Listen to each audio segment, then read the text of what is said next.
Shout out po. Shout out kay Gayos sa Bicolana. Please subscribe po. Gayos sa Bicolana. Ayan. Thank you po. Mabuhay. Shout out.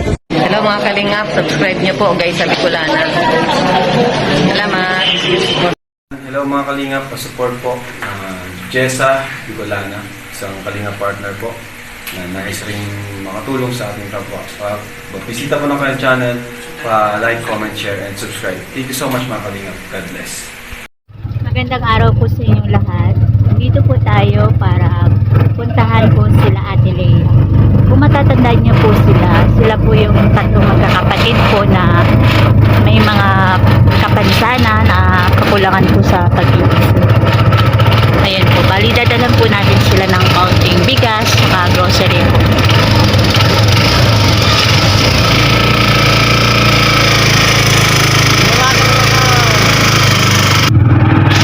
Ito po yung daan nila sa kanilang bahay. Bali kung matatandaan nyo po, ang bahay po nila ay dun lang po sa malapit sa daan. Pero dahil po ay pinaalis po sila doon, gawa po ng malapit po sila sa dagat, ay nandito na po sila sa bahay na ganito. Yung mga pabahay po na binibigay po sa kanila. Bali dito na po sila lumipat. Bali pare-pareho po yung bahay dito. Ayan po yung parang ano po ng gobyerno. Yung binibigay po na pabahay sa mga malapit po sa dagat na pwedeng maabot ng alon. Kaya pinapaligas po sila doon.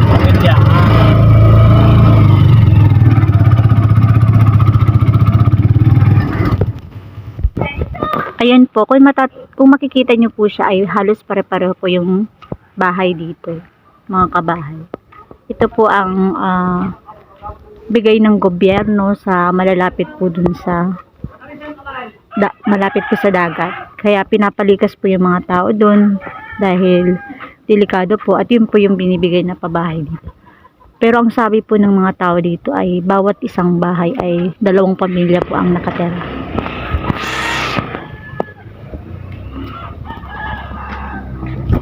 Yung bahay nila Ate Lea, compare po sa kanilang bahay dati ay malaki na po yung pinagbago.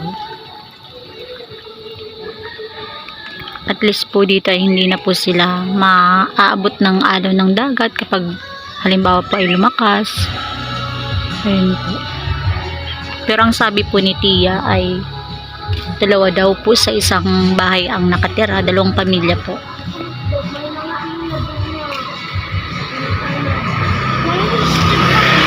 Ito po yung bahay nila Ate Lea. Pare-pareho lang po sila.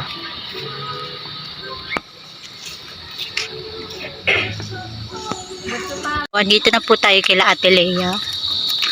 Ayan po ang 3 magkakapatid po. Kumusta po? Ayan po si Ate Lea. Ikaw po yung pinakamatanda Ate Lea, no? May dala po kaming kaunting bigas saka grocery po para sa inyo po, magkakapatid. Sila Ate Lea po ay galing pa po sa bayan, kaya inantay pa po natin sila. Bali, kayo lang po nakatira dito Ate Lea. Kayo magkakapatid lang po. Ilan po kayo dito nakatira? 4. 4 po kayo. Ayun po. Pwede po makipasok? Pasok na. Ayun po. Bali, ito po yung nilipatan nila Ate Lea na bahay na bigay po ng gobyerno, no? Kasi malapit po kayo sa dagat. Kaya kailangan yung lumikas dito. Bali sila po ang magkakapatid ang nakatira po dito. Kung makikita nyo naman po ay nasa maayos naman po ang bahay nila compare po sa dati nilang tinitirhan.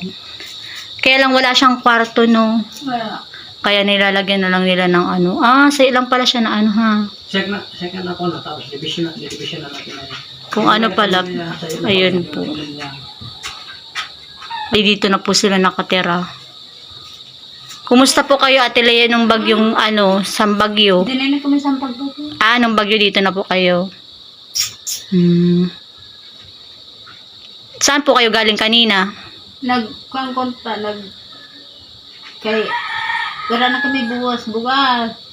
nagpunta kayo dun sa kamag-anak nyo, hihingi sana kayo ng bigas. Ayun po. Bali, sinundo pa natin siya, sila Ate Lea dun sa bayan. Kasi wala sila po dito kanina.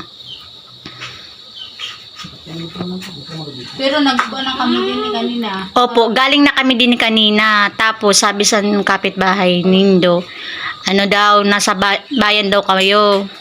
Kaya sabi namin, antayin na lang namin. Pumunta kami doon kila Ate Cherry, kila Nanay Cherry. Doon muna kami tapos naligo din sila. Tapos ayun, sabi nga, nandito na daw kayo.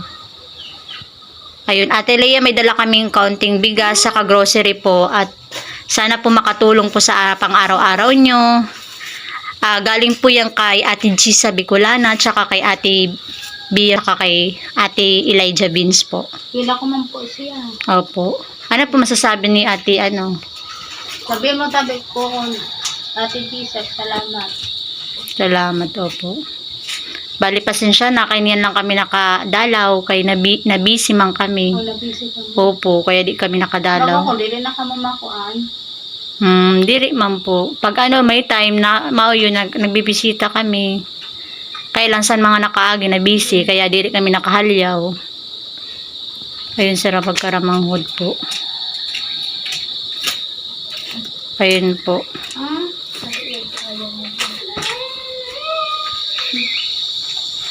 Ayun yung labas na raan. Yung kapatid ni Ate Lea. Yung isa yung kapatid na mapakaringad to. Dapat siya naman ka na nga. Alin. Kapat. Napat? Ayun, Ate Lea, maparam na po kami. Salamat po ulit. Nan-ingat ka mo, permi po, ha? Ayun po, maraming salamat po ulit kay Ate G sa Bicolana, Ate Elijah Beans, saka kay Ate Bea. Ito po yung sponsor ng bigas saka grocery po na binibigay po natin sa mga lugar po ni Ate G sa Bicolana. Ayun po, bali magpapaalam na po tayo sa kanila at sana po mag-ingat po kayo lagi at patuloy nyo pa rin pong suportahan si Ate G sa Bicolana at salamat din po sa mga viewers. Ayun po.